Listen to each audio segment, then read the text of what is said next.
What are these clowns? Your marketing's whack. Yeah. Yo, it's like these fools talk about promoting. They don't know shit about promoting. They ain't fresh. They can take their promotion and shove it up their pussies because they're a bunch of fucking pussy ass clowns. You hear? Violent J, Shaggy Too Dope. More like violent gay. That's perfect. There we go.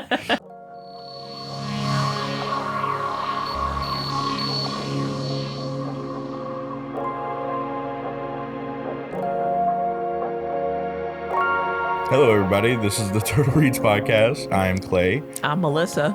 And we have Gene Getman again on the podcast. We're discussing ICP Behind the Paint. Normally, Gene, you don't really read books, but you were actually interested in this one. Yeah, actually, from the moment you brought that book to Melissa, I was like, all right, let me see this. It's a clown. I kind of knew right away that it was going to be at least interesting, right? It piqued my interest. Just it's Insane Clown Posse and a book. Yeah. Those things don't go together. Yeah. You know what I mean? So you know right away it's going to be interesting. And like from the first page, it just was completely captivating and good. Like you can tell that it's a good book. I don't really read at all. But I have read books. I mean, I've read several books. I read Terminator 2 Judgment Day, the book. Hey, I read Aliens Resurrection, the book. So I didn't read Star Wars, the novelized Star Wars book. Those are pretty good. That was a good period when they were just throwing those out in little novels. Yeah. I kind of like that. And I watched the movie too. There was no, and in that case, there was no book was better than movie. Yeah. It was just. Well, yeah, it is weird to say the book is better than the movie whenever the movie came out before the book. Yeah. That is a weird thing to do. It's like, well, what did they add in the book? They didn't add anything. It's not like they shortened the movie for the book from the book. So it's like the book can't really be better than the movie. Exactly. That was the one. It was the great equalizer. Was Hollywood trying to make a fucking buck with some extra books. And it was just like, yeah, man, they're both dope. That's great.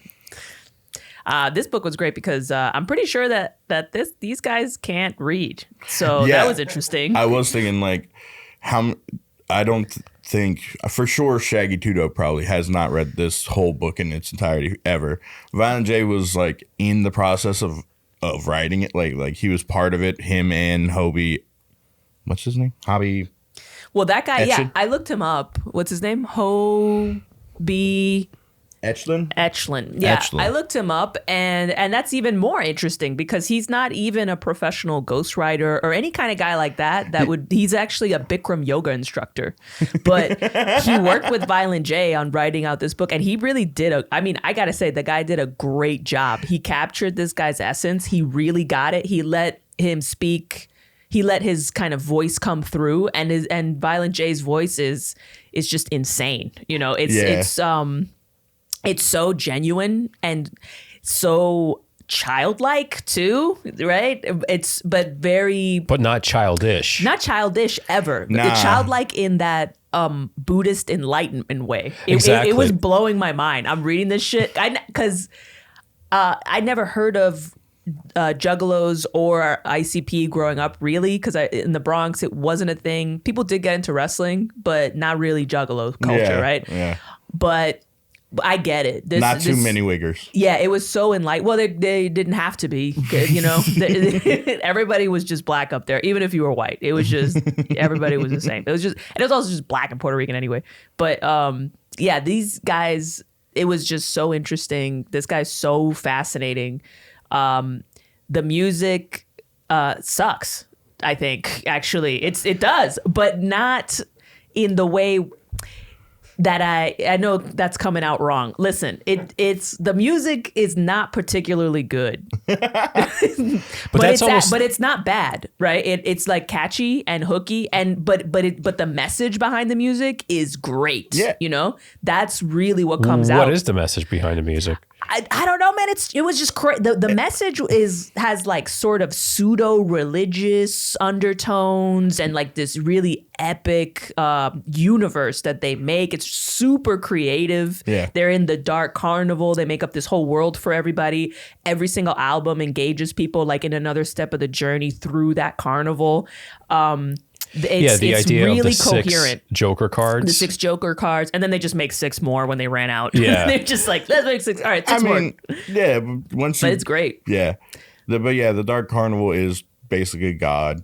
Yeah. And well, he mentioned that only in the 6th Joker card that it was they finally God, released. and a lot of people really hated it. Yeah. Right. That's what he was saying in the book, that at least half the juggalos were like, oh, fuck you, God. But the others were really into it.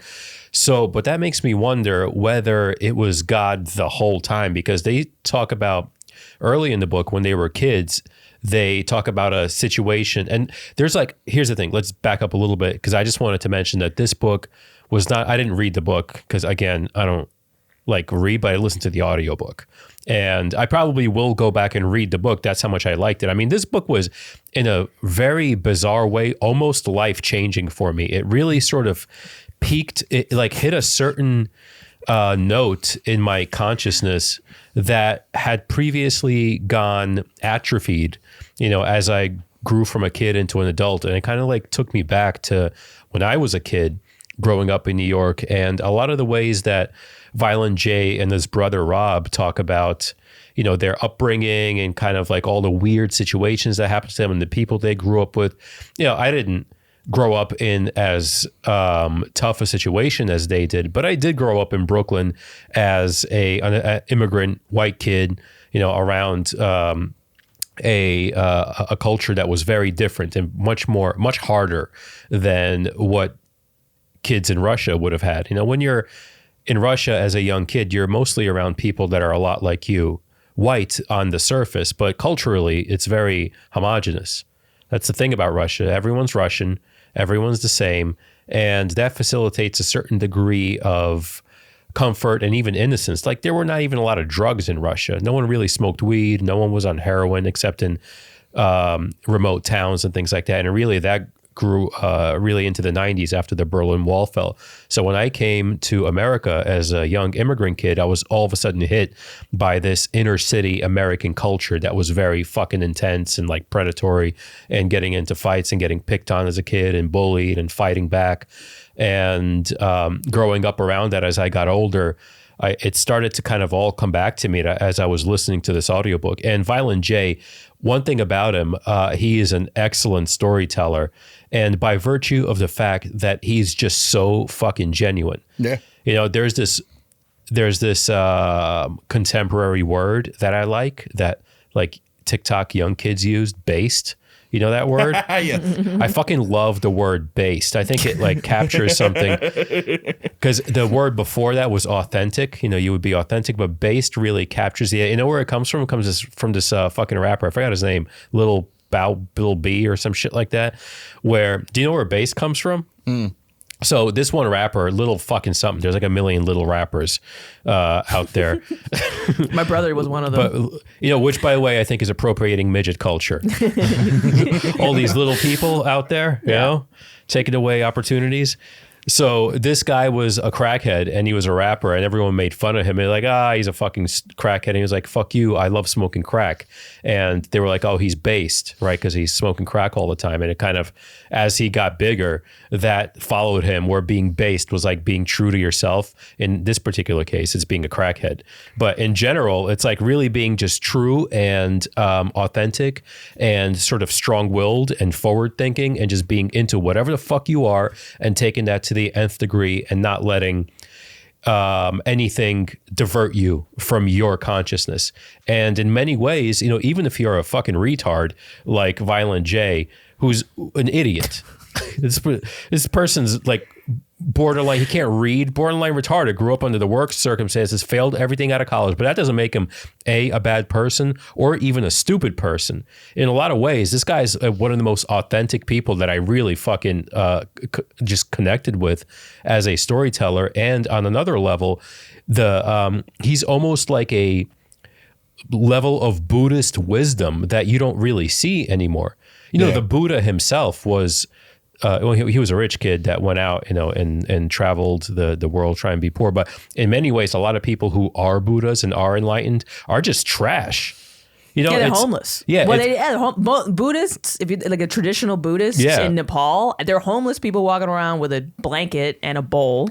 And the whole thing is mostly scamming people. No, they don't even do. They let people end up scamming themselves, right? They just, with the power of their charisma, they just walk around smiling like cats, you know, and they just show up at your door, and it's kind of up to you to do whatever. And then people just talk themselves into giving them rice and food. They just kind of go, yeah, okay. You know, and that's kind of how cats operate, right? They just kind of show up at your door, right? And eventually you just kind of convince yourself that you want to give them something. You know, and cats, by the way, are better than dogs.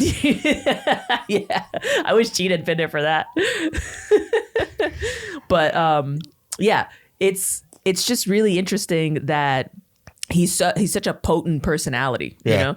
But also it's he's so based in something really relatable to a lot of kids in the United States, which is this fucking, like, you grow up in this culture that's kind of been tarnished by addiction and alcoholism and consumerism and kind of bullshit and then like self-deluded fuck ups, you know, and then you're just a kid growing up in that shit, you know, and it's like you're kind of getting thrown in the ocean like a sea turtle, you know, those little baby sea turtles. Yes. And you're just trying to make your way there, and there's like crackhead seagulls, right? and like fucking methed out crabs. Crab trying to molest you. Yeah, crabs trying to molest you and take and touch your dick, right? And you're just with their claws. Yeah, exactly. Trying to go for your dick with their claws. Yeah, exactly. Everything's trying to eat you, right? And you're just fucking flailing. You're just trying to get to the water. And then the water's bad too.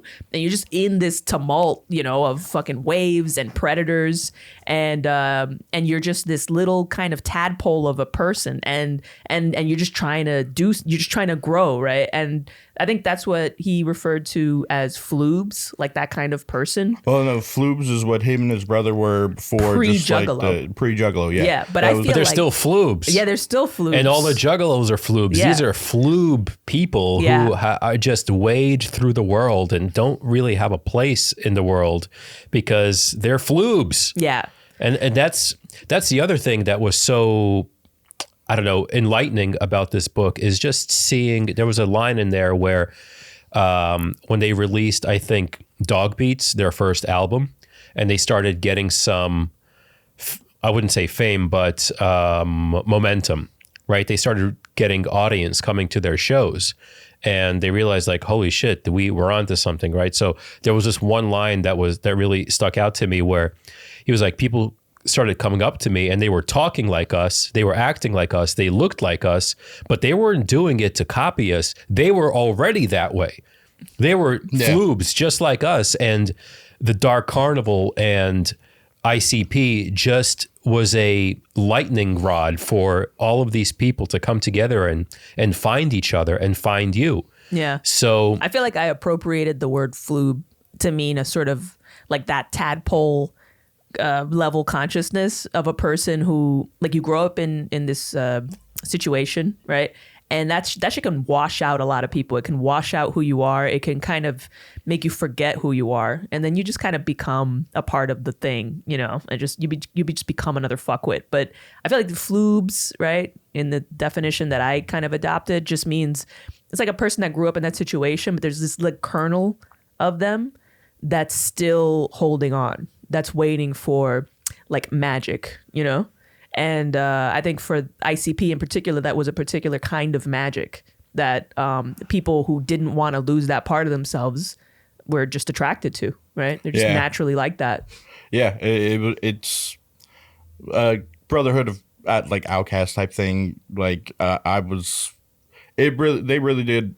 Becoming a juggalo in like middle school and high school really did help me probably not go down a much, much worse path. So yeah, for sure. What do you think would have happened to you if you had not found ICP and the Juggalos? Would have done some really dumb shit, either depression wise or degenerate wise, and would not have ended well. Yeah. since I got into because I got into them, I felt like I had like, you know, even though I never went to a gathering of the Juggalos or anything like that, it was like a mindset of like, oh well, there are these other people out there who do enjoy the same kind of shit. I'm sorry, but the music's all right. All right. He's trying to get to that from the beginning. I didn't say the music is all right, but I'm just saying. I would roll around in my red Jeep Grand Cherokee, smoking weed. I'd paint my face like 3 times whenever I'd do this, and just listen to ICP and Boondocks and Twisted. No, like I rolling agree. through backcountry, like, yeah. No, I agree. What I mean is, it's not. Because what I'm starting to see is they went through a lot of shit with the record labels that they had to work with. Oh, yeah. And the thing is, this is like the hypocrisy of Hollywood, right? Is that whenever it's convenient, they like to use, you're saying violent things, right? Or this is not good. And, decent family values and shit. They like to use that when it's convenient. But every other thing is violence and sex and guns and shit in Hollywood constantly, like 100%, all the movies, all the music. So they only pull that card when there's some other reason, but they can't get it. Yeah. And I think with them in particular, I think they actually were offended by how not good it was. And by not good, I just mean like not mainstream appeal. Yeah. Right? Because when I say bad, I mean like ICP has this really distinct outsider music vibe. Do you know what I'm talking about? Yeah. And that is not good music, right? But something about outsider music is always beyond good music. Like it kind of transcends good music. It's good. It is listenable. You want to listen to it over and over again, right? But there's something more than that. There's something like just kind of off about it that hits you the right way. Yeah, it's off-putting. It is. I can see it is off-putting, obviously, to most of the mainstream shit. It's like you can call it rap, but it's probably more accurate in its own genre as like carnival music, hip hop, or some shit like that. Like, most of the songs are like with like them rapping over it with like saying like, oh, we're gonna chop off a motherfucker's head and shit, and it's like, yeah, that doesn't. To most people's psyche, those two just don't go together. So, but for some people, it fucking does. It really hits awesome. It's them. Hilarious. Yeah, and I felt the same way listening to it. I was like, I like this. Yeah, and that's the other thing is that they described themselves as a comedy band also. Right. On top of everything. Yeah. So they themselves were never, it's kind of hard to say how serious they are about it. Or how seriously they took their music. Like, are they trying to make a song that's just badass? Or are they making a song that's badass, but also is supposed to be kind of funny? Yeah. I think a lot of it is supposed to be kind of funny, too. Yeah, clearly. Oh, yeah. And then it's funny while keeping with the dark aesthetic, which adds to the backstory of it's supposed to be the 6 Joker cards reflecting your worst things back at you and shit like that. So it does work together, so they get to be silly with the whole clown thing. They get to keep the silly act up while still staying true to what they're doing. Yeah, and there's just something great about dark humor. Yeah, and a lot of people pretend that they like dark humor, but I think they like sexy dark humor. They like a Hollywood gangbang heist. Rocky Horror Picture Show. Rocky Horror, where it's like, oh, we're exploring our queerness, but there's just always something else involved, right? Yeah. But there's a small, strong group of people, I think, in the world who love dark humor for what it is. Like they like laughing at death. Yeah. They like it. I love it. I have jokes about it. I really appreciate when I can see that somebody's like that because. But that's not. I think the problem with that is you can't sell death. Like B horror movie type stuff, like trauma movies and shit like that. Yeah, it all fits in, and I think the problem with that genre, the reason why it stays in B movie tier, and the reason why music like ICP stays in this weird kind of pseudo outsider music sphere, I think it's just because you can't sell death. Yeah, you know what I mean. Not real death. You can't really sell death, but there's just some people who love like engaging with that culturally, and so they'll never know how to sell it people like this will just always exist, you know? And I think that's great because there's just this little fucking pocket of consumerism that they can't touch. You know what I mean? It's like almost like safe. It's like insulated because it's, you know, what are you gonna do? You laugh about death and everybody goes, ha ha ha. And then you just go home. Yeah, you just got to present it with the most, like Zach Miko. Where his whole comedy style is telling really fucked up stories, but in the most jovial way to where everybody in the room can't help but be like, well, he's laughing about being molested or whatever the fuck, or a friend of his dying or something.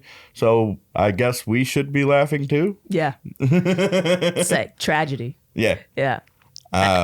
Zach Miko was like, he looks like the poster child for ICP. Like he should be the mascot. He should be on stage with them.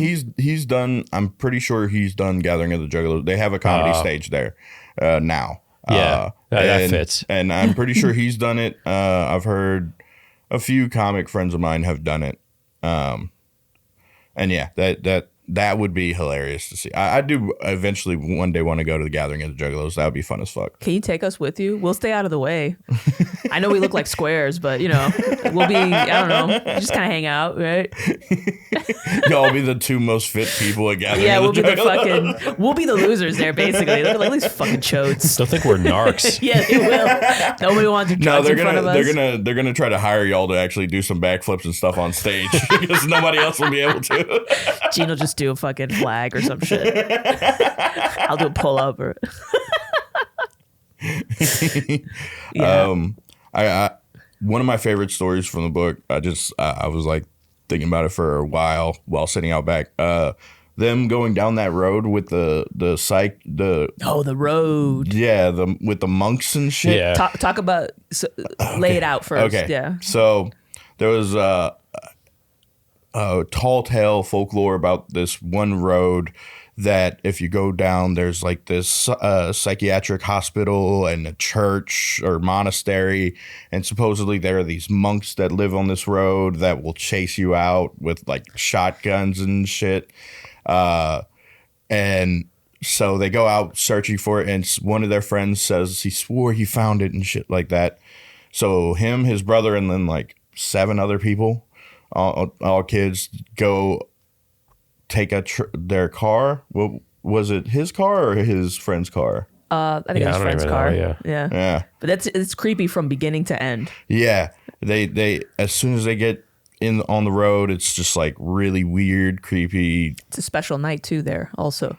Yeah. Oh yeah. It was some kind of Halloween-y kind of it was like deal. The night before or night after Halloween. It was like Devil's Night or whatever the fuck they call it. Night. Yeah. And then everybody's burning shit in that area and just going crazy. Yeah, shit's going wild. Acting like fools and shit. And so they go down the road and they go up to, I think they go to the monastery first, right?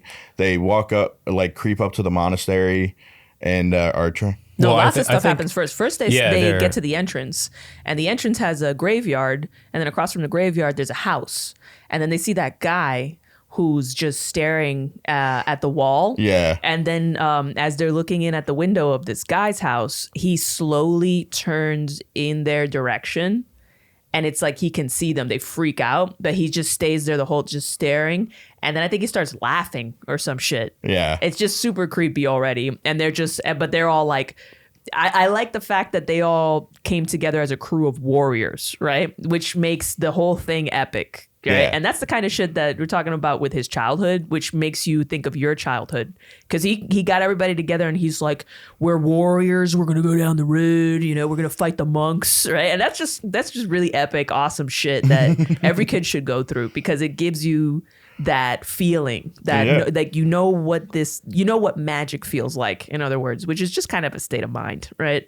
And it's important, I think. But so they get their little warrior crew together, and then that shit happens. It's super creepy. And then they go in the road, right? And then they run into a guy on the road. Yeah. And what is he doing? He's like picking up leaves or some shit at the entrance to the psych ward, the abandoned. Yeah, I think he was cleaning up something like that. And I think he had broom or a rake, something. Yeah, psych wards are creepy. My dad actually, when he was alive, he worked in a psych ward. He worked in the like the administrative department or some shit, right? Financial crap. And then that place closed down. It was in Staten Island because of a big scandal of the way they were treating the people that were staying there, their clients. Yeah. And there's video footage of it, and it is not good. It's creepy. It's like they just leave them all on the floor, and it's just crazy people just rocking back and forth. They're not taking care of them. And they're just in their hospital gowns, just kind of like crawling around the floor in the dark. Yeah, I had a 7-day stint in the psych ward, and it was not. I mean, I didn't get 1 minute of sun in those 7 days. Yeah, I was inside the entire time, and I'm like, that's not good for your mind. Yeah, that's literally part of mental health is like going outside, getting some fucking sun. Like, was it fluorescent lighting? I think so. That's the worst for your head. I think it just makes you more insane. Yeah, that's fucking crazy. Bad. Damn, they suck. Yeah. This country doesn't know how to do anything medical correctly. Everything, you go to the hospital, it makes you sicker. You go to the psych ward, you become a fucking shooter. It's like they don't help anybody. It's fucking crazy.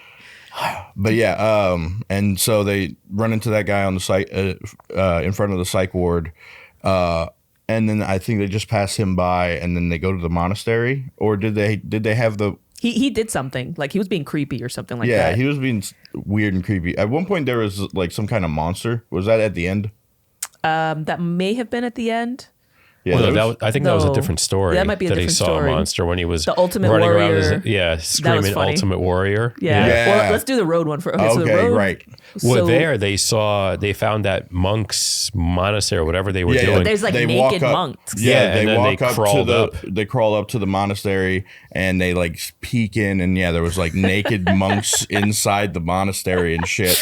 I'm sure it's just a bunch of guys sucking each other's dicks. Yeah, I mean it has to be. Probably. That's all it was. Yeah. But then they realize that somebody spots them, so they start running, and there's fucking a group of more monks that chase them with shotgun shells that they realize after they get hit a couple times it's just salt. Yeah, it's salt rounds. Salt rock or something like salt rounds. I don't know what that is actually. It's literally salt rocks. You could just crumble them up and then put it in a shotgun shell. Huh. Like you load your own shotgun shells with salt rocks. It's meant to like scare peoples and animals without killing them. It's like a it's BB less gun deadly, kind of thing. Yeah. That's cool. Yeah. Glad that I know about that Well, now. and the salt buries itself and your bite hurts. Yeah, you salt can. If you are close enough, it will like embed itself in your skin. Yeah, it's gonna do damage. Yeah. The hell, dude. All right, that's some fucking redneck shit right there. Yeah. Hell yeah. But yeah, and then they got away, and I think one of them was chasing him in a truck, and they like flipped the truck or something, or it got stuck in a ditch. Yeah, I think They had built a ditch. I think to his try to brother trap Rob people. had a crossbow or a bow and arrow or something. Yeah. Because they all took weapons, and as the car was driving by, he fucking aimed up and shot a fucking crossbow into that truck. And I don't know what happened. Maybe it hit somebody or whatever, but the car crashed. Yeah. Car crash, and then they chased the guy got out, and they like chased him away and shit, and they were like, "Yeah, we won" and shit, and then they left the road. But it's like, yeah, that's wild. Like, I went and look up the name that he gave. There is a road in Detroit that had a similar name. It's not the exact name he said in the book, and it looks like that could have been the place. Yeah. But I'm like, that's just crazy that there's just probably little tiny pockets all over America of like one road where this or some random group or cult or whatever the fuck is just like, oh, we're gonna make our own lore here. We're gonna have like these monsters that will keep people away and fucking just. But that's what this country. There's so much of that here. I mean, the Juggalos are our version of that. Yeah. They're just a better version of that. You know what I mean? Like, although I guess those monks really had a good time sucking each other off in the woods. But I'm just saying, like, America has a lot of little. We call them cults, right? And stuff. And some of them are just flat out cults. But we do have this kind of. Cultural thing where we like to just make little worlds for ourselves and just kind of live somewhere remote, right? And kind of do big that. Country. It's a huge country for that, and it's perfect for it. The fucking cryptid shit. Have you ever seen how many different cryptids are in like every state? They're never looked it up. making more cryptids every day. Really? People are just coming up with random ass shit. Bro. I didn't know they were innovating. It's like Pokemon. Yeah. I didn't know there were writers on the job. American folklore Pokemon. That's Let's go fucking catch great. the Mothman. Do you have a cryptid website you can recommend? I'm sure there are tons. Yeah. Yeah. wanna- For sure. Just Google it. cryptids and I mean, it's all bullshit. It's just some bear with mange or something. And Yeah. oh, Yeah, I saw so a what? cryptid. Yeah. A dog that was running through some laundry and then runs in the road with like a jacket on it, and people are like, "It's the floating jacket monster." Yeah. Dude, people are on a lot of drugs here. I blame Zoloft personally. Just some lonely bitch at home, soccer mom, Zoloft and wine, and she sees like the fucking flying jacket monster. Yeah, dude. Yeah. And then yes, it ran across the intersection, so 4 of them saw it that day. So it has to be true. Exactly. Otherwise, they would have no reason to fucking be alive. Their lives would be too boring. Then there's the other story with the monster one, the Ultimate Warrior one. Yeah, that was later in his life. He was shit. So he would have. This was kind of the beginning of his anxiety stuff, right? Where this is kind of like sort of a panicky thing, but not really yet. So he would go through this phase where he was just whatever that voice inside told him to do, he would do it. So he would do this thing where he'd go to sleep at night, he'd get in bed, he would just be lying there, and in the middle of the night, something in his brain would be like, get up right now and run up the hill out there and yell Ultimate Warrior. And the hilarious thing about the book is that he had to like do a disclaimer where he was like, I know there was like a fighter called the Ultimate Warrior, but fuck that guy. This wasn't even about him. I was just yelling Ultimate Warrior because I wanted to, And then he would just do that every night. He's screaming Ultimate Warrior. Yeah. Well, and the other thing, it was because he was like that. You can't always be comfortable, right? It's not good to just be in bed. And it's because when he was a kid, he told that story that he was sleeping, and all of a sudden his mom's boyfriend just came up and fucking slapped the shit out of him while he was asleep. And he was like, after that, I realized you have to always be on guard, which is just the sign of a traumatized child. I know, but I went through that with my brother. Would do that to me sometimes. Like the worst one, I think the craziest one was one time I was sleeping, and then I suddenly wake up like and I can't breathe, and it's because my fucking brother had come in the middle of the night to fuck with me, right? What he did was he put his hands on my chest and he just fucking shoved all the air out of my lungs to freak me out when I woke up. So then I woke up and he was like, yo, come on, get up, let's get cookies. Yeah, and I'm like I'm like crawling after him, I can't breathe. And we would steal the cookies my mom made earlier in the day. But because of that, yeah, I kind of had the same thing. And also I watched Aliens, the movie, way too young. So between those experiences, I trained myself to sleep like I was in a coffin. Like I would cross my arms over my chest and I would just look up at the ceiling, because in my head I figured I need to see the whole room at all times, like this. So yeah, but the only thing that would freak me out then was what was under the bed. Yeah, I watched the Boogeyman movie, that Disney movie Boogeyman, whenever I was young. And so I believe the whole thing of like, oh, the Boogeyman can't get you if the covers completely cover you. Yeah. Like if you cover yourself with a blanket completely. But you know that. what can get you when you do that? Hypoxia. That's, yeah. Oh my God. You'd be a delight as a dad. But then like, It's like you're going to strangle yourself to death in your own bed sheets. Have a good night. Then I would like freak out whenever I woke up, because I moved around a lot whenever I slept. Like as a kid, I would wake up on the other side of the bed from where I started. The pillow would be off the bed, blanket would be off the bed sometimes, to the point where I rolled off my top bunk and broke my arm on a pool table. Whoa. Whenever I was like, You had a pool table directly under your Yeah, bed? that was my question. we had a pool table taking up most of the room. It was me and my brother. And my brother slept on the bottom bunk. I slept on the top bunk. And we had a pool table that took up most of the room in the room. And It's like one of those situations where you really want a pool table, but you shouldn't have one. Yes, for sure. You're starting to do that math. Okay, we have a limited number of space. What do we use it for? Pool table. Yeah, it was a pool table and then like our bed, and then the entire other side of the room was TV, computer. Like it was there was no room in this room besides. Like you try to make a shot, it fucking hits the wall, the back of the queue. Drywall. Yeah. Just another hole in the drywall. But yeah, I rolled off the top bunk and my arm just flew out as I rolled off the bed and just landed perfectly on the pool table right here. I woke up next to my brother just screaming with a broken arm. Well, how was he screaming? He was just... he woke up immediately and was like, what the fuck? And I'm like, my arm! Yeah. That was probably the worst wake up I've ever had. Yeah, I would say so. Yeah. Jesus fucking Christ. It's almost like a National Lampoon moment.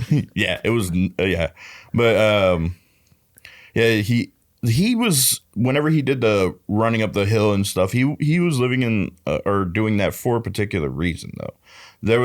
He was like living in, was that whenever he got his first like nice house or whatever, or what? Yeah, something like that. I think I remember that. Yeah. Yeah, he had a nice house, and I think he just felt like he didn't want to lose He didn't want to lose it. Yeah. So he just wanted to stay on his toes, and so he would just listen to that voice in his head that was like, okay, you got to get up, you got to go, you got to do something. Yeah. And he would just be like, fuck it, and he would just go and run up the hill and yell, "Ultimate Warrior!" And then one night he does it, and a monster appears. Yeah. Which was because it's funny that his friends kind of explained it away in this really funny way that actually makes sense, but he doesn't want to believe it. Yeah, no, he just like how him and his brother say they saw God come into their house whenever they were young, tell them everything's going to be okay without speaking, and then just leave. He is very much like, I'm going to believe the magic of the world that happened before me, and then fuck the logical shit, because I mean, even if it is the logical explanation, where's the fun in that? No, I completely agree. As a woman, I think we should be crazy, and we should stay crazy, and we should just live in the magic and just do it. That's one thing that you can rely on. Like, women can reliably, you can rely on them to have their heads way up their pussies and just kind of just in the stars, you know? Like a woman, sometimes you can get a little too far up your pussy, and then everything is just all about, you know, astrology and shit like that, you know? But it's good to be able to put your head up your pussy far enough to where you have like your own private little planetarium, you know? It's little stars, right? A little magic, a little wishing, a little whatever. I heard I heard a quote from somebody, I forget who, but I love it. Astrology is just racism for white women. Fuck yeah. I don't even, yeah, I'll agree with that. Just because I hate astrology, let's throw everything at it. Yeah, I don't give a fuck. Astrology, yeah, isn't it kind of like just fucking dumb bitch eugenics? Yeah. Isn't that basically literally it? like, oh no, you're a Capricorn, I can't spend time with, it's like, yeah, what the fuck? And then what about what moon sign I am? What is my rising? Like, what the fuck is this? Yeah. I mean, I can totally imagine like a Nazi state of women, just a woman-run Nazi state based on astrology. That shit would is be so hilarious. Actually, all the Jews are like, "Oh, you're a Taurus. You have to go in the oven." Yeah. Freedom Tunes did a typical Capricorn. I love Freedom Tunes. They did a sketch, like it's a cartoon of what it would be like if women ran the Mexican border with astrology, only allowing in certain star signs and shit like that. Yeah. It is so fucking hilarious. Yeah, because they're be despots. They're fucking tyrants, authoritarians. Fuck astrology. I swear to God. I can't deal with it, dude. And it's like, you know, because I'm a woman, women will come up to me and act like they just assume I'm into it. And that's like as annoying as like Christian people coming up to you, you know, and making the sign of the cross and shit. It's the same fucking thing. Leave me the fuck alone, you know? What do I have to wear? Like a fucking NASA t-shirt for you to leave me the fuck alone? Is that what the NASA t-shirts are for? Just so that it's just like a signal? No astrology here, Maybe please. like, oh, look, your shirt, the the stars form. That's the belt of Orion, you know, of the Uranus rising in your fucking anus. Yeah, I just hate it. I was talking to this woman the other day, and I just happened to mention that I happen to have some injuries on my left side, like it's just sore muscles and shit, right? And this bitch, I'm just talking to her, regular conversation. She just goes, "That's your feminine side." Oh, yeah. Yeah. And I wanted to wring her neck, you know? Because it's like, how can you be such a fucking moron at me right now, right? And now what do I have to do? Polite society, right? I gotta like skip over that. Like you didn't just... I would have rather she would have queefed, you know? Just a loud fucking queef than what that was. And also, if the left side is your feminine side, then what does it say if you give me a hand job with your right arm? It's gay. Yeah, cut that out. Yeah, gentlemen, men of the world, just so you know, if your girl's giving you handsies with her right hand, you're fucking gay, bro. Left hand only. That's the feminine side. As per that dumb bitch that I talked to the other day. Some closeted gay guys. No, use your right hand. Yeah. Yeah, no, right hand. But anyway, yeah. So the short version is that the monster, his friends were like, you know, that's probably your neighbors dressed up as a monster. Yeah, to fuck with you because you've been yelling. That's kind of, I don't think it was that either. Because you're running into the top of a hill and screaming "Ultimate Warrior" in the middle of the night. Yeah, but what is it? Scooby-Doo? They're going to dress up as a monster and try to freak you out. I don't think that's what happened either. I would have gotten away with it too if it weren't for your juggalo friends. Right. What I think is that these kids are just traumatized from their childhood, and they have an overactive imagination, but to the extent where when they were older, as older kids, you know, an overactive imagination is something you say to like a small kid who has an overactive imagination, but when they're older and do the same thing, you say, you have schizophrenia. And actually, he does have, his aunt was schizophrenic and had, you know, very bad mental problems.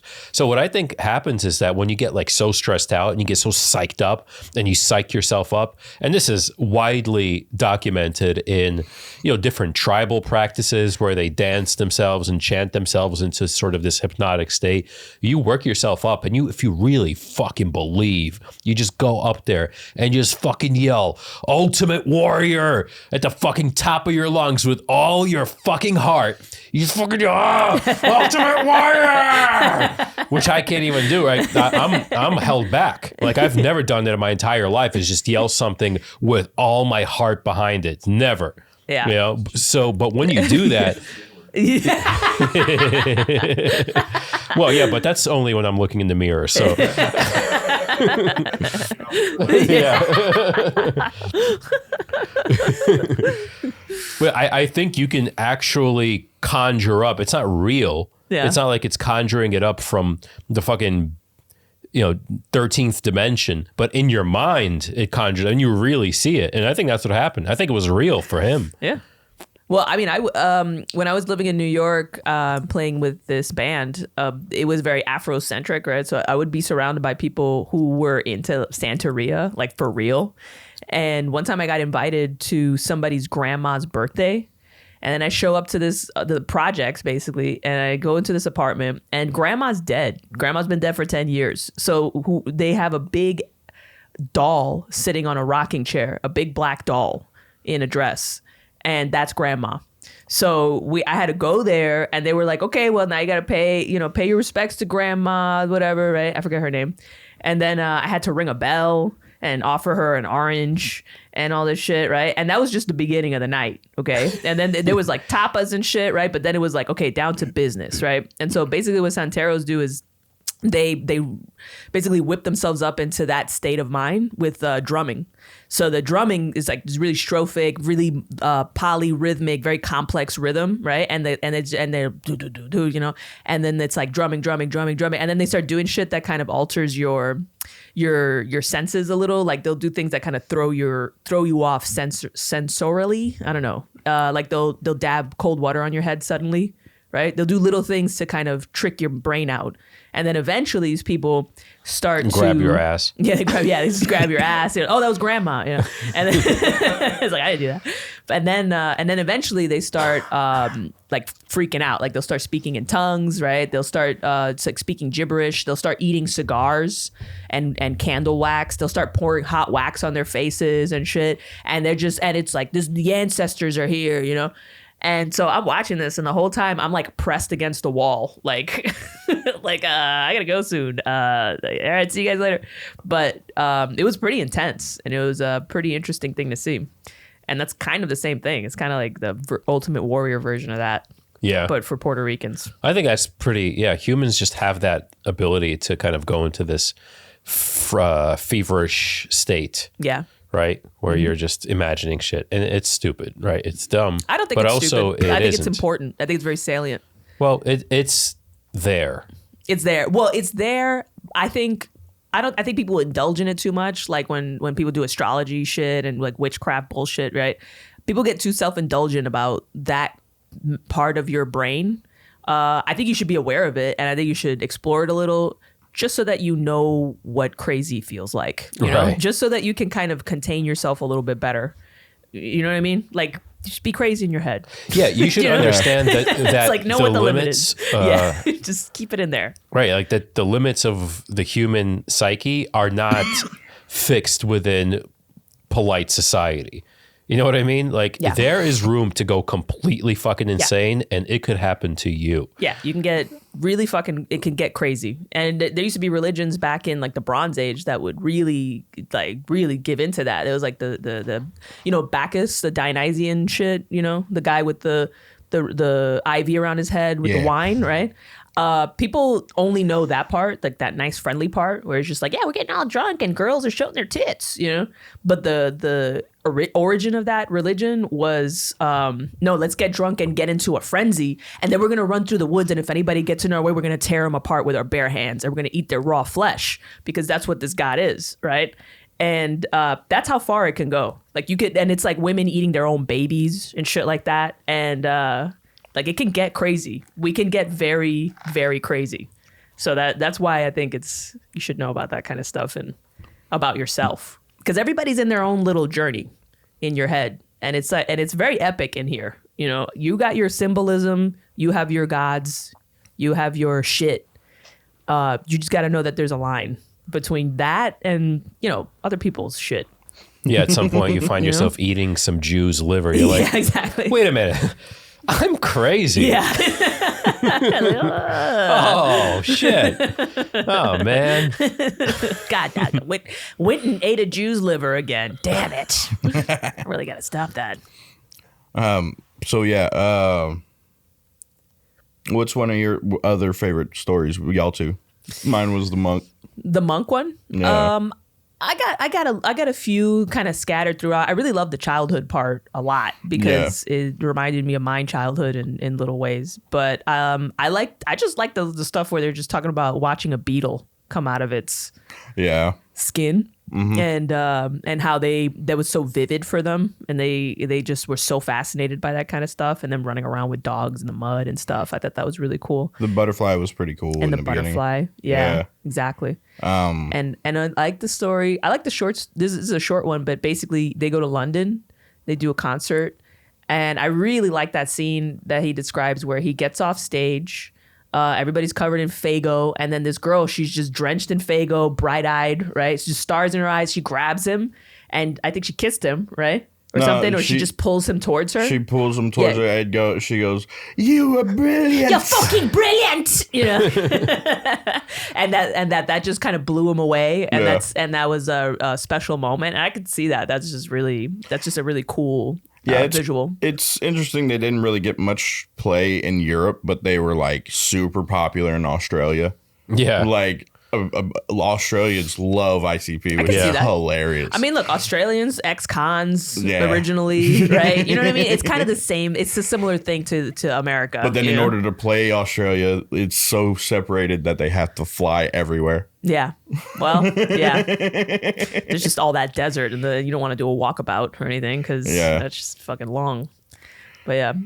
Yeah. I love whenever they discuss the promotion, we talked about it a little bit after we started reading, like listening to them talk about how they fucked fat chicks at Kinko's for deals, on copies and shit. I'm like, we're not doing half of what we should be doing promotion wise. But it's also a different time, and you can't do that right now. Like, you can't go to Kinko's, print out flyers, and I don't know if that would work, because it's like, where are people? There's no one to fuck. You'd have to blow Mark Zuckerberg. Yeah. All right. Well, It would have to be online. let's go rock, paper, scissors on that one. But what I liked was how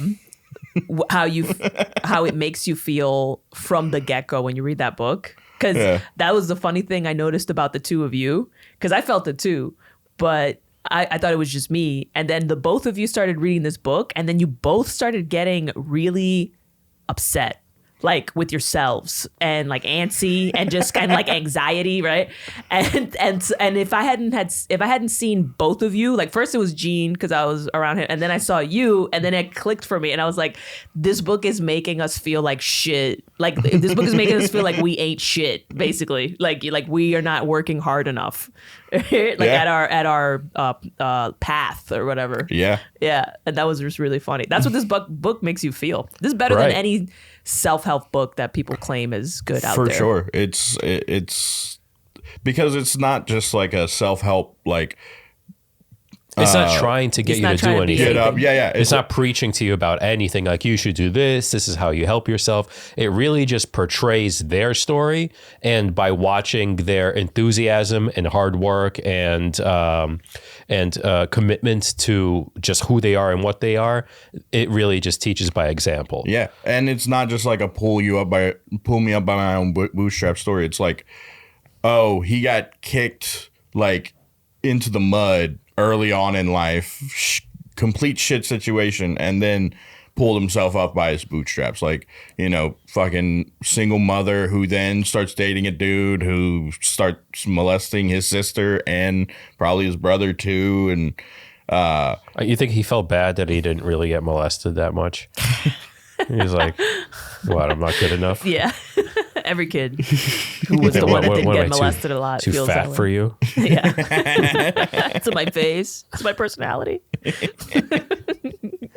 But yeah, so I think it's probably better than most self-help books for that, to just like motivate and be like, oh, okay, if this dude in that area, one of his friends shot a rifle at him from a rooftop, and one of his friends, right? There's those stories. Those are so crazy. Put a carpet around himself as a flak jacket to run away. Yeah, and that's another thing that I don't know how many people who read that relate to it. Probably a lot, but like I was saying, when I grew up in Brooklyn, you have a lot of these kind of bully friends, people that you're friends with, and they're maybe bigger than you, stronger than you, and you're like friends, but really they're not your friends. They're like fucking with you constantly, and they'll hurt you for just for masochism. Yeah, for a laugh. Yeah, for a laugh. Yeah. So that's another dynamic that definitely resonates. That happens.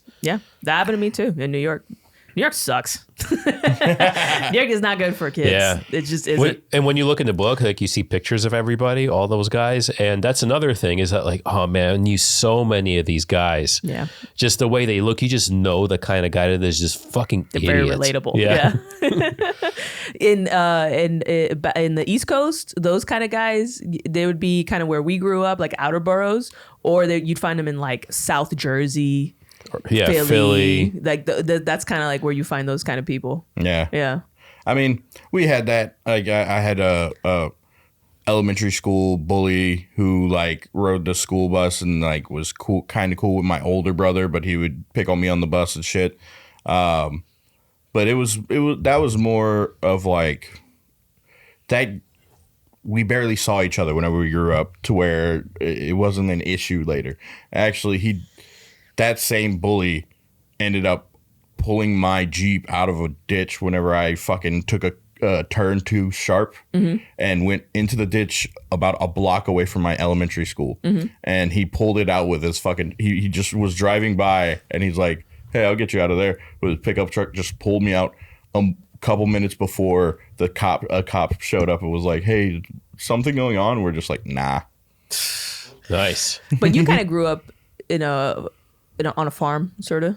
Yeah, and your community was smaller. Yeah. Yeah, I think that really helps. It was more cows than people in Mo. It's great. Yeah, cows are nice. Yeah, they're good.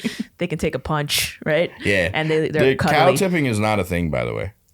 Really? Yeah. They sleep laying down. They don't sleep standing up. How did you know that was a burning question in my life for years? I realized that most people actually think cow tipping is a thing. Yeah, because instead of just some term from a movie or some shit. Yeah, just movies. Yeah. People think anything is true from movies for some reason. Yeah. Yeah. But yeah, I guess there's a difference because at least you got a chance to kind of get away from that and just be on your land and do your own thing. But when you grow up in an inner city environment, there's no escape. There's no cows unless you count, somebody's mom or something, But And it that's is kind of like your environment. Not every environment is for every person, even if it is a nice one. Because like I was clearly looking to leave. That's why I got into ICP, because I was the outcast. I was like driving around smoking weed with face paint on, listening to ICP and shit.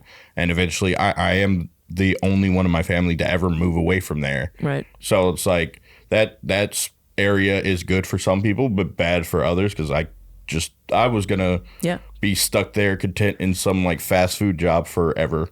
If I didn't move away. Yeah, but that's what I mean. It's like floobs, right? Yeah. Floobs are people, they're just born a little strange. They're just born a little strange. Strange circumstances surround their births, There's a star that burning sick and red in the sky, and a two-headed calf is born on the same night, right? And like you're just weird, you don't fit. Yeah. And that could be anywhere. That could be in fucking gangland, fucking Detroit, it's like, or fucking the Bronx or Brooklyn, right? Or like where you grew up, Lafayette. Yeah. Maurice, yeah. And you just are that. And then you find ICP. Yeah. I think it's hilarious that like Shaggy 2 Dope is the thief and Violent J is the more violent one, but like if you actually, I've watched a bunch of videos with him and shit. Shaggy 2 Dope seems like the one who he's more serious. Like he talks less and shit. And Violent J is the more like, woohoo, goofy motherfucker, like loud and boisterous. I believe that. So I had always thought, before I read this book, I always thought that like Shaggy 2 Dope was the one who would be violent. Yeah. But I've always said this. This is movie culture again affecting people, because everybody thinks that like the psycho is like Dexter, right, or something like that. It's like, and honestly, I think this goes back to people not liking cats, if I'm being honest, okay? Because I think it's just, like you think of a psycho violent person as somebody who's like antisocial, unemotional, or serious, right, or quiet, right? But like I went every YouTube rabbit hole I've ever been down about psycho violent people, they're always super friendly and like pleasant and boisterous and fun and nice and very social people, and then suddenly they'll fucking rip your throat out, and that's just how it is. It's crazy. What do you think would be more likely to be a juggalo, a cat or a dog? A cat or a dog? I don't think it's a matter of that. I think it's like a three-legged dog would be a juggalo, you know what I mean? And like a cat missing an ear would also be a juggalo, or like a cat with dentures or something. Like it would be like a weird version of whatever that is. Like one of those cats with Down syndrome. Yeah, a cat with Down syndrome. Dude, I went down a rabbit hole of like what animals get the most Down syndrome. Apparently tigers. Well, yeah, they have those Down syndrome tigers. Yeah, there's a high probability of tigers getting Down syndrome, because at one point they were it was a large like inbreeding thing in like China and shit. Whoa. And in Asia. And so yeah, tigers just have a high propensity for Down syndrome, and it's like snub-nosed tigers and shit, and it's so fucking funny. It's a Down syndrome tiger when it's like it comes up to you and you're like, and it's like, hey, you got any cake? I like Dude, cake. think of how strong those tigers are, bro. Yeah. Dude, Down syndrome tigers can take down an elephant, I'm sure. Yes. I would love one. Yeah, I mean, as a friend. Yeah, I think. Well, I don't know. I was gonna say it might even be a better pet than a normal tiger, but then it might also not. Yeah, it's a kind of up in the air there. Yeah. You can't reason with them. Yeah. like you can with a normal tiger. Yeah. That would be, oh my God, that would be hilarious if Mike Tyson had a Down syndrome tiger. He has a lisp. Mike Tyson is a Down syndrome tiger.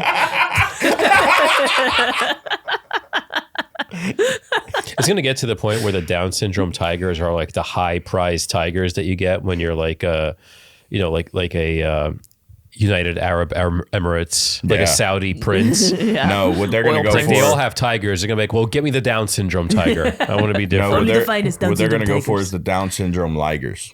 That's what yeah. they're going to go for. The most rare. Yes, exactly. largest and You have strongest. to have a Down syndrome lion male breed with a Down syndrome tiger female, and then that's how you get that Down syndrome liger. Yeah. That sounds like one of our American cryptid species or something. That's something we can get into. I mean, how we you do get have tiger farms around, so Dude, yeah, that's a Texas cryptid for sure. The Down syndrome liger.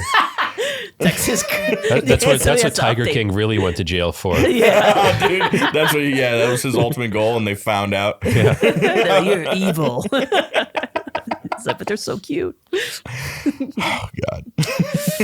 All right. Well, anything else? Oh yeah, I mean, there's so much more. Slash Yeah. was played on one of the tracks on I think it was Riddlebox or Yeah, that was crazy. Yeah. Because he came in with a room full of equipment, yeah. right? Justin, you can appreciate this, right? It's like he brought in like 10 speakers, like his own monitors, his own just everything. And they had to set it up for him. And then he didn't want anybody there while he recorded on the track. Yeah, everybody had to leave the room. Yeah. Is that something you've been through, or do you even understand that, or what? I don't have that kind of equipment. Yeah. That would be lovely, especially if I didn't have to bring it in and just be like, hey, put that over there. That's a goal, right? And To then have be that guy. pretentious- Yeah, be Yeah. pretentious enough to be like, okay, everybody out. Yeah. Please leave. Please leave. I love that. People should be like that. Okay. Well, and then Slash was just like the drunk. He wanted to keep. Yeah. He just kept calling Violent J. He like would just kept on calling Violent J Yeah. just to talk on the phone and bullshit. How do I decorate my house, Jay? My house is so empty. That was hilarious. How about Jerry Only? I love that Jerry Only story with the meatballs. He's like, hey, I brought you guys some meatballs. You like my meatballs? Let me rub your leg a little bit. Yeah. The next day, hey, I got you some more meatballs. It's like his grandma made him, Yeah, right? this is my grandma's meatball recipe. Huh? Let me rub your shoulders a little bit. Give you some meatballs. That's fucking crazy. It's like they're dealing with the same people they had to try to dodge when they were kids, but at least now they can fuck them up. Yeah. You know? Yeah. Speaking of which, how about the story where he choked the guy from Radiohead? What was his name? Oh no. That was so funny. No, yeah, that was his homie. That was Tom York? Yeah, Tom York. So they got in their green room, and they have a rule: nobody can see them while they're putting on their face paint. And their homie just didn't know who Tom York was. He's a big fucking bouncer-like dude, and you know Tom York's coming to, I guess, say hi to the other band that's on the fucking thing. You know, we're Radiohead, y'all are a band. Let's talk and see what's up.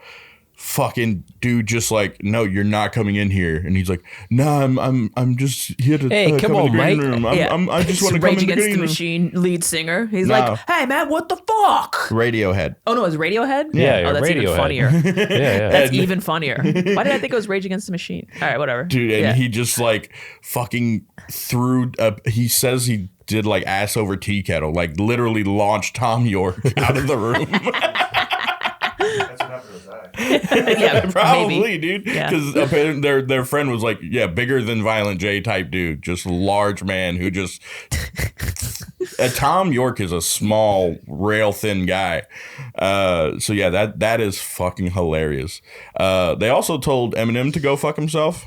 Yeah, they hated Eminem. That's funny. 'cause Their Eminem story. Eminem tried to put them on a flyer for a show he was doing, as well as like 4 other Detroit rappers, and he just like handed it to Violent J, who was just chilling at a bar, and Violent J saw himself on a poster. He's like, we're not doing this show. Why do you have us on? He's like, well, maybe. See, it says maybe. So you want to do it? And he's like, no, fuck you. And it was early, like, Marshall Mathers Eminem.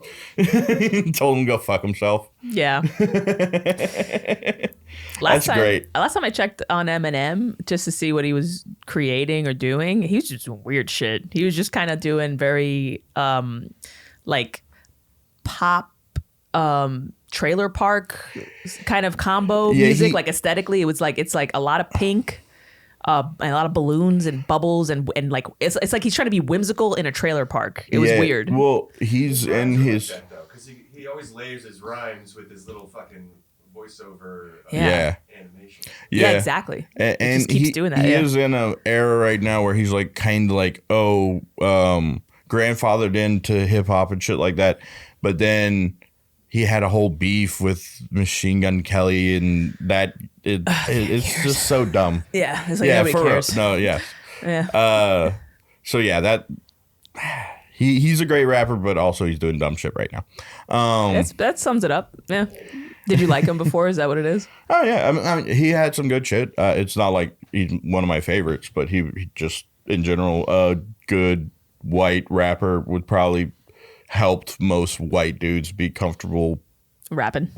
Yeah, that's what we need more of in the world. Yeah. I would say we need less of that. Well, if we didn't, have ICP, there would be way less, way less of that too. So it's yeah, they were so misunderstood too. I mean, the first record, the Jive Records, when they were signed to them, and when they said that Jive didn't want to promote them because they thought that they were doing some kind of weird blackface or something, like making fun of black rappers. It's like, what the fuck, dude? Actually, I was thinking about putting face paint on for this episode. I did too. I thought I was going to, but I have a cold.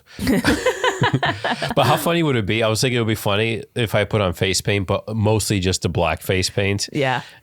And I'm like, what? And then the white is just on my lips. And I'm like, what? ICP. I mean, that is menstrual face paint, basically. Yeah. So. Like, no, this is I'm a juggalo. No.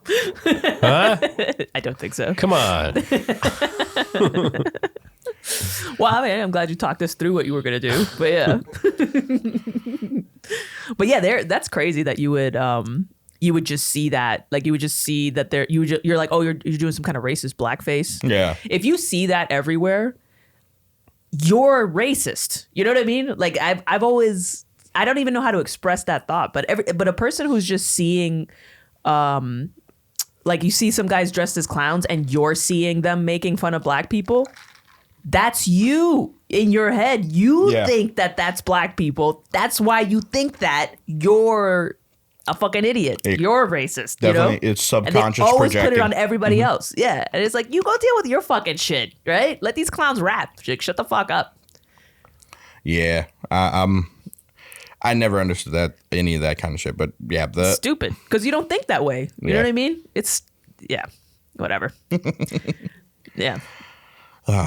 Well, any other? I could probably think of like 15 I was gonna more rant too, but shit. we've been going on for a while. Yeah, we know, we're feeling it. We're coming to the end over here. But I mean, okay, look. Bottom line is, this book is really great. This is a good book. I don't say that often. And I've actually, since we started, I've not said that, right? So this is like legitimately a good book. And I love Dune. I think Dune is good, and I like... what was your favorite Discworld novel? We Free Men. Nice. That is one of the best. It's a tiny little Scottish man. It's great. Right. So, I know what I like. But this book is just objectively good, and it's just, I just highly recommend this book. You should read it. It's such a blast. It's a fun time. So, yeah. Yeah, especially if you want to get inspired or, just read some weird stories, crazy life stories. Yeah, it's definitely a good read. Yeah, and it's a great guy. This Violent J, especially after reading this book, I'm just very impressed by him. And yeah, it's a great person to get to know. The YouTube audiobook is hilarious. Yeah, the YouTube audiobook. Yeah. His narration is funny. He has a hype man sometimes. They play little like fucking sounds along the way that make the production that much better. And they add a little bit extra at the end that's not in the book. Yeah. So yeah, that's who the fuck has a hype man for their audiobook reading? You know what I mean? Doesn't that tell you everything that you need to know? This is great. What, chapter 1? Yeah. It's amazing. I will say this, If you listen to the audiobook, listen to it at 1.5 speed. Oh, dude. Because something about that, the pace becomes more like feverish. And it's just, I think it's a better pace because he goes a little bit slow at 1 speed, but at 1.5, it's like even more hyped up. Yeah. Yeah. He definitely did the audiobook like a few years ago. So he's like older, kind of like pacing himself and talking about the stories and shit. So I can see 1.5 speed being like kind of getting through it and give it a little bit of like a frenzy that would feel good with the ICP and all the stories. It really does. Okay.